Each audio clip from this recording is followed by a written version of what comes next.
it to the kicker. He looks like he's going to throw it. That is caught at the 7-yard line. And he is into the end zone to bump the lead up 2 more. All right, partner, one more time. Our whole lives, you put the ball on the 3-yard line, kick the extra point. 2015, they put it on the 15 to kick the extra point. 2016, they said, we're leaving it there. So if you want to fake it, that's a long way to go. And they got it done. I was going to say they had a 15-yard play in their back pocket. You don't see that on too many play sheets, do you? No. Hawker out now to kick it away.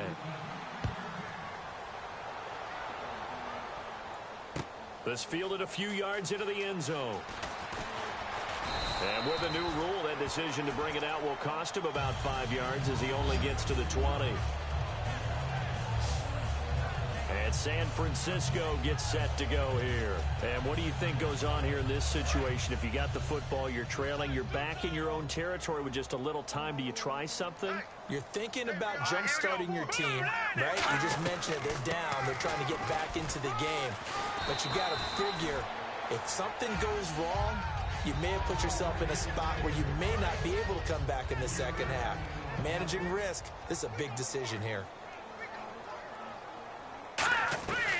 They go to the ground again with Taylor.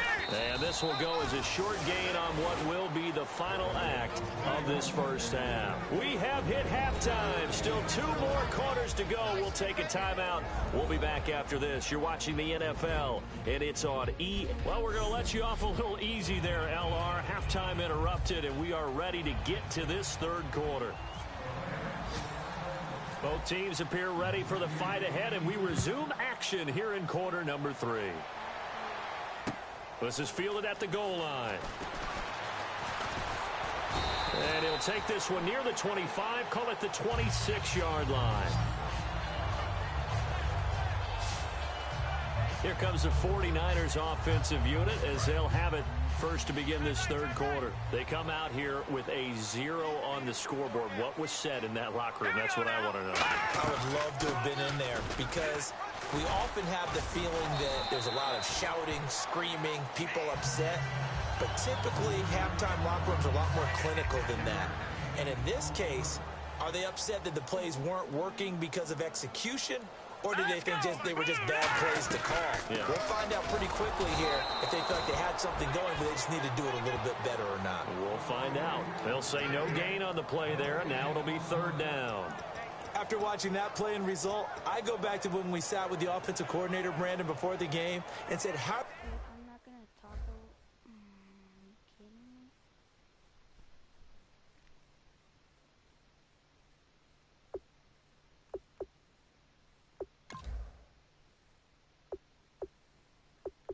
Are you kidding me? You're going to move the ball, running it against the number 1. Hey, tight end's right. Watch tight end. 4 down, 4 down. Green, 39! Green, 39! Go.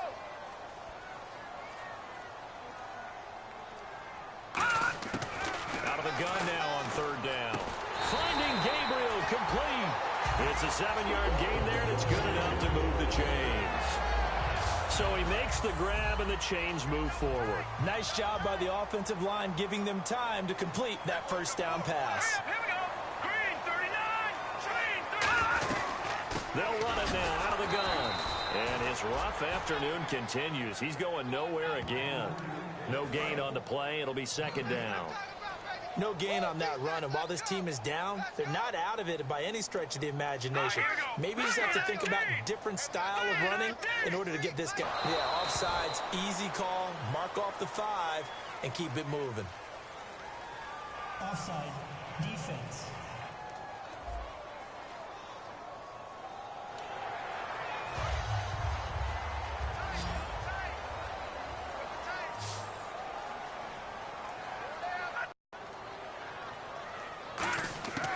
Now a shotgun snap as they'll look to throw.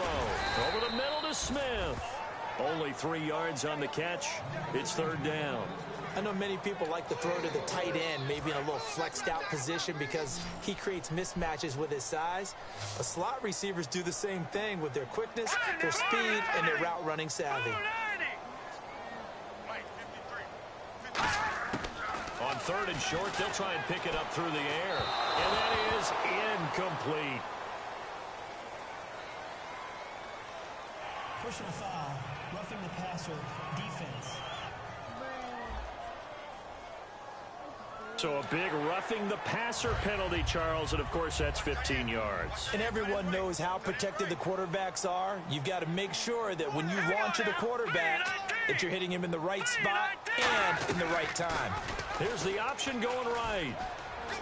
Looking for a crease, can't find one. Stopped at the line of scrimmage. Just a yard on the first down carry, so it's 2nd and 9.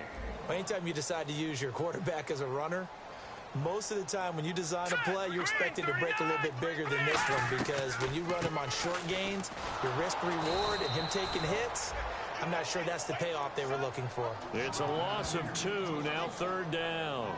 Wasn't that long ago that the NFL guys really didn't adopt much from the college game. But one thing that has crept in there is spreading things out, opening things up, not even just in tempo, but maybe getting better line splits and spreading the field. I think that would be a great strategy right now to try to open things up in the run game. On 3rd down, he'll drop to throw. And incomplete. The contact made the ball roam free and brings up 4th down. We know it's not an easy job to go out and catch passes when people are trying to tackle you and knock the ball away. But the bottom line is, that's a pass he's got to have and a pass he should have caught.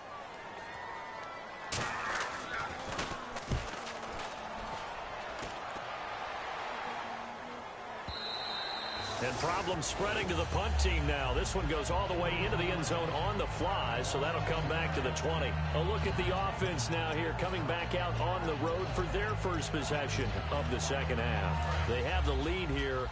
Well, we talk a lot about pregame speeches. What are halftime speeches like? For the most part, not nearly as emotional. They're a lot more clinical. Every now and then, though, they'll get after you if they think they need to light a fire. And that's caught inside the 30. And touchdown! Emmanuel Sanders, an 80-yard touchdown. And the Rams add on to their lead. And when a Hail Mary is completed for a touchdown pass like that, I think any defensive coordinator just puts their face right into their hands. I don't think there's any doubt about it. Oh, they flip it to the kicker. He looks like he's going to throw it. That's complete right around the 8. And he gets in. Well, no one was expecting a fake there, but they add 2 more onto their lead. Partner, they're up big.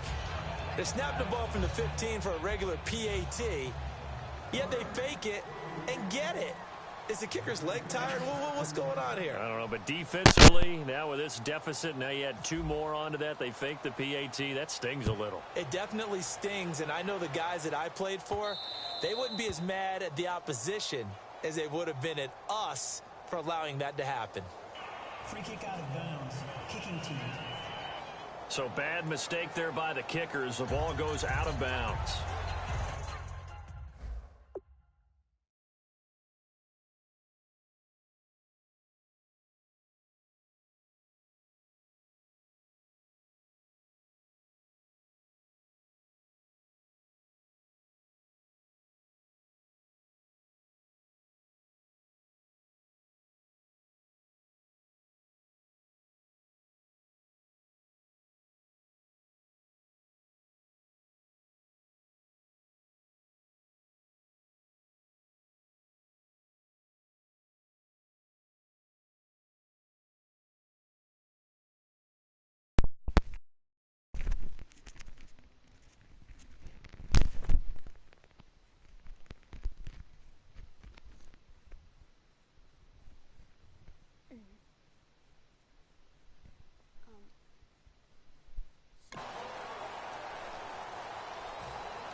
They'll run it now out of the gun.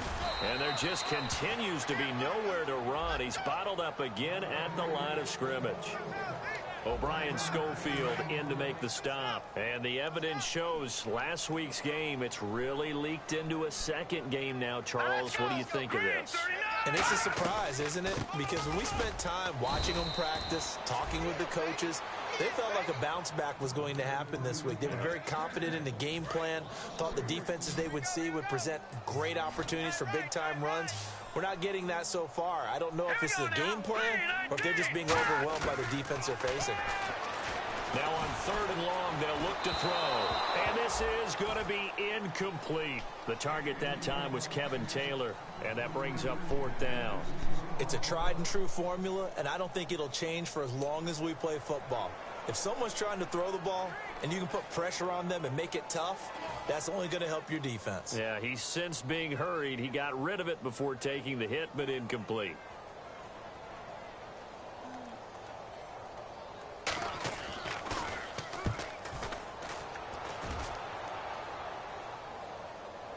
Returnable for Thomas. Ooh, the juke. A great return there of 22 yards. And the Rams will go on offense here with a 1st and 10.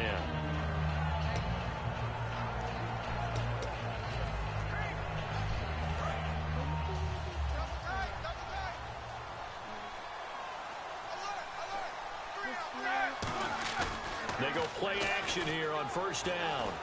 Flush to his right. And on the catch right side, this is Sanders. A really nice gain of 25 yards. And he is picking up right where he left off a week ago. I wrote down, so funny here in my notes, what he said last week. And after we talked to him about the good game, he said, I will do it again. And I wrote those words down, and he's done it again. And it's not bragging if Back now here in Santa Clara. A lot of folks starting to make their way to the parking lot. Their guys trail big here to begin quarter number 4. Now a play fake here on 1st down. Sanders has it over the middle. And he'll be taken down, but not before getting this inside the 30. And defensively, they just don't seem to have much of an answer for this passing game. Not at all. Look at the confidence that's exhibited here. With that type of a lead, clock on their side, instead of running it, they're still throwing it, trying to pick up 1st downs and keeping the football. Throwing now, Roethlisberger on 1st down. And a scary incompletion, almost picked off. It would have been their first INT of the game. Instead, 2nd down. Tremendous coverage there. Just did not catch the football and complete the interception. But what do they say all the time? If he had really good hands, he'd be playing offense. And some space here. Give him 12 yards on that one. It earns him a fresh set of downs. Big Ben, with his size, sometimes it still surprises me when he can dance for a first. He's the preeminent quarterback at taking contact, shedding it, and turning it into a big play. You know what they say about him? It's not the first 3 seconds of the play that you're worried about with him. It's the next 3. Takes the hit, and now he creates a big one. And a scary incompletion, almost picked off. It would have been their first INT of the game. Instead, 2nd down. I know in every game we do, we talk about momentum. That was a momentum play lost. And now there could be a letdown because they didn't get the interception. Yeah, you could almost hear the collective gasp on the sideline as he could not come up with that football. 2nd and 10. It's Robert. Now Ben hit, and he lost the football. It's loose. Fighting him off. Just ran right through the trash. On plays like this, when the ball comes free, it's often unusual for the team that lost it to get it back. Because this is the quarterback. The ball gets away.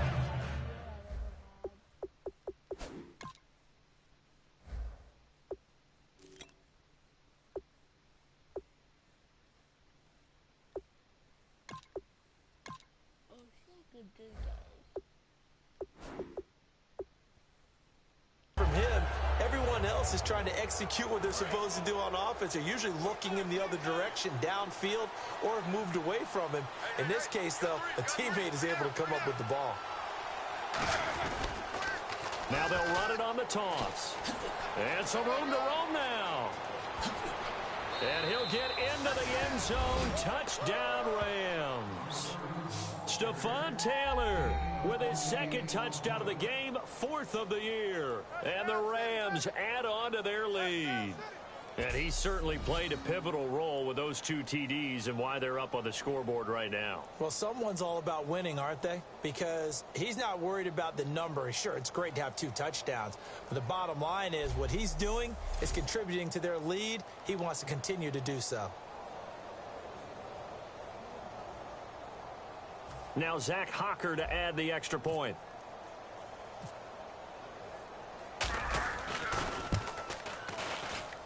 And that'll push the lead up to 29 now. A drive that time of 6 plays. And a pretty good run there in the end to top it off.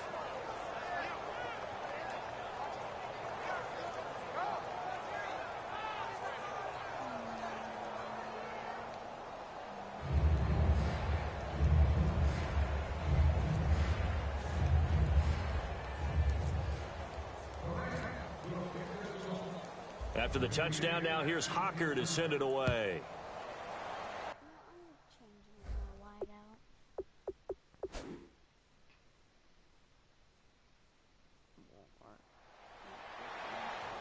This is fielded a couple yards deep. And he'll wind up about... And now the Rams are going to halt things as they want a timeout. It's just their first. They'll be down to 2 remaining as we step aside here in the 4th quarter. And the coach has decided to throw the red flag. He will challenge this play. After review of the play, the ruling on the field stands. Well, he challenged the play. It did not pay off.